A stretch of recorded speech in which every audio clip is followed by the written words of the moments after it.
You may have been told that personality is something soft, vague, and difficult to define. I do not see it that way. I have found that some personalities arrive in this world with a sharper edge. They do not drift. They do not blend easily. They do not stay comfortable inside confusion for too long. They are built to cut through, sort through, and refine. If that sounds like you or someone you are trying to understand, then Krittika is not just a symbol, it is a mirror. When I look at Krittika, I do not first see aggression. I see precision. I see the instinct to separate what matters from what does not. I see a personality that can feel almost allergic to waste, delay, and emotional fog. You may be the one who notices what is off before anyone else does. You may be the one who feels restless when people move without clarity, speak without truth, or live without direction. That does not make you difficult by default. It means your inner system is wired for refinement. This is why Krittika often shows up as focused, determined, and serious about results. You do not merely want movement. You want meaningful movement. You do not merely want success. You want respectable success. You want to know that what you are building has structure, usefulness, and power. Even when you are young, there can be something older in your temperament, as if one part of you is always evaluating, organizing, and asking, what is the strongest way to do this? That same pattern explains why Krittika can resemble Enneagram Type 8, Type 3, and Type 1. If you have ever felt like you had to be strong, take charge, challenge weakness, or push back against disorder, you can hear the Type 8 energy. If you have felt driven to prove yourself through competence, performance, recognition, and visible achievement, you can hear the Type 3 energy. And if you constantly notice flaws, hold yourself to high standards, and feel internally activated when things are sloppy, unfair, or badly done, you can hear the Type 1 energy. Krittika can carry all three: the challenger, the achiever, the reformer, strength, success, and standards in one fire. That is also why Krittika often correlates with personality patterns that resemble ESTJ, ENTJ, and ISTJ. You may naturally think in systems. You may prefer structure over chaos, clarity over drama, and action over endless processing. You may find yourself stepping into leadership not because you crave attention, but because you cannot tolerate inefficiency for long. Some of you will express this as the commander who restructures what is weak. Some of you will express it as the logistician who quietly carries enormous responsibility and gets things done with discipline that other people underestimate. But this is where I want you to slow down and listen carefully. Your strength is not just in being sharp. Your growth lies in learning how to use sharpness without becoming harsh. This is the real lesson. Many Krittika dominant people are praised early for being mature, capable, and reliable. Yet beneath that praise, there can be pressure. Pressure to perform. Pressure to stay strong. Pressure to always be the one who fixes, decides, leads, and carries.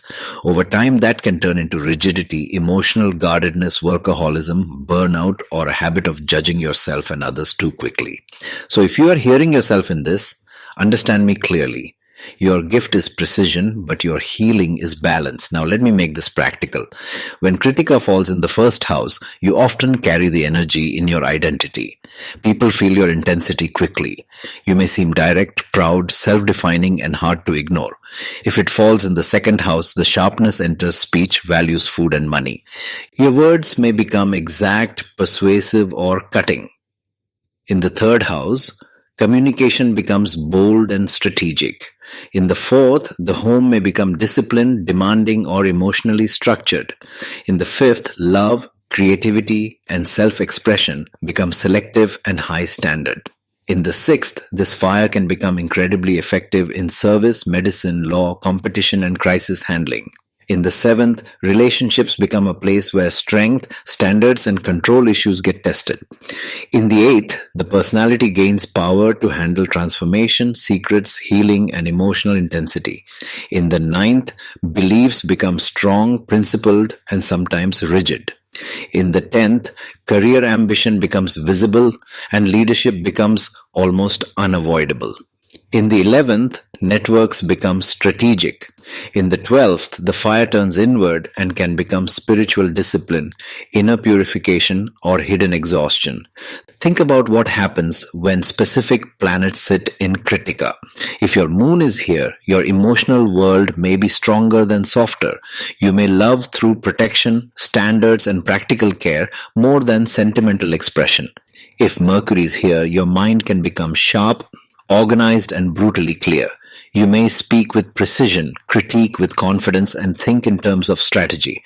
If Mars is here, the action style becomes targeted, courageous, and highly effective under pressure.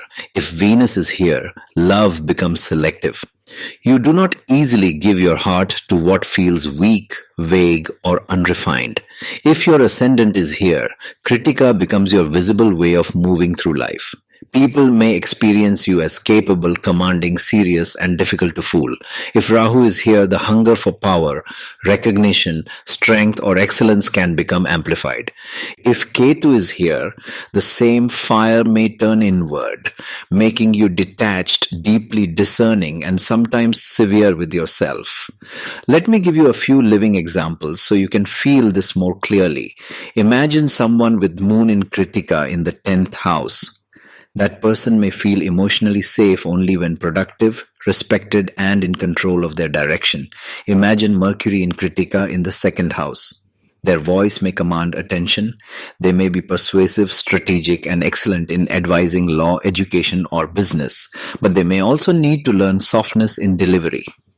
Imagine Venus in Krittika in the 7th house. This person may want a strong, elegant, competent partner and may struggle to stay open when a relationship becomes messy, slow, or emotionally demanding. Imagine Mars in Krittika in the 6th house. That can create someone extremely effective in conflict, competition, medicine, emergency response, or disciplined problem solving. Imagine Rahu in Krittika in the 1st house.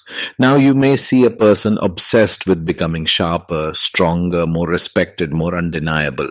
Imagine Ketu in Krittika in the 4th house. That may produce someone who feels emotionally detached at home and seeks peace through minimalism, solitude, or inner discipline. So what should a young person, a Gen Z listener, or a youth counselor take from this? Something powerful. Not every intense personality is broken. Not every critical mind is negative. Not every dominant presence is toxic. Sometimes what you are looking at is a person built for refinement. A person whose nervous system wants clarity. A person who is trying consciously or unconsciously to remove what feels false, weak, wasteful, or misaligned.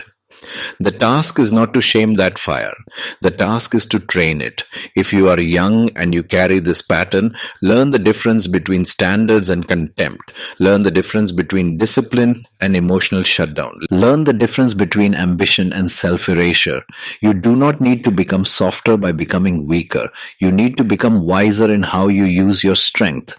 Your future opens when you stop using your edge to attack everything and start using it to build what matters.